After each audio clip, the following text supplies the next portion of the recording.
President Biden speaking with Japan's prime minister today, a day after North Korea launched a ballistic missile over the island of Japan, something it hasn't done in years.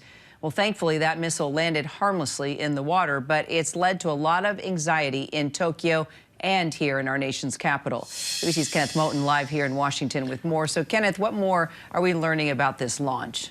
Yeah, Kira, North Korea at it again. Has been a record-breaking year for their missile launches, in the White House, Washington, the Biden administration are all monitoring the latest developments on the Korean Peninsula and in that region. It's one of the most provocative missile tests by North Korea this year. Kim Jong-un's first long-range ballistic missile test directly over Japan in 5 years. And it was the longest ever weapons test, a nuclear-capable ballistic missile that could reach the U.S. Pacific territory of Guam and beyond. That launch forced evacuations and suspension of train service in Japan. It landed in surrounding waters, as you mentioned, Kira. It is North Korea's 5th missile test in just over a week. So what more can you tell us about the U.S. response to this?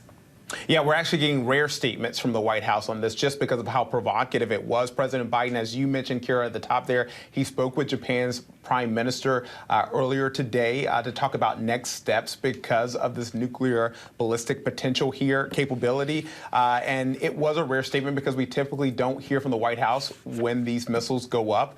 The Biden administration is condemning the move, calling it dangerous and reckless. The South Korean and U.S. militaries responded by launching fighter jets, which fired weapons at a target off South Korea's west coast in a show of strength against North Korea.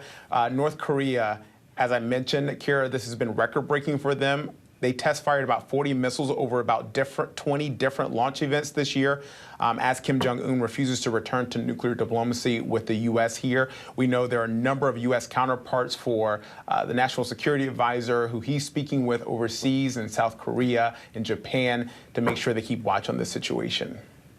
All right, we'll follow it. Kenneth Moton, thanks. Yeah. Thank you, Kira. Hi, everyone. George Stephanopoulos here. Thanks for checking out the ABC News YouTube channel. If you'd like to get more videos, show highlights, and watch live event coverage, click on the right over here to subscribe to our channel. And don't forget to download the ABC News app for breaking news alerts. Thanks for watching.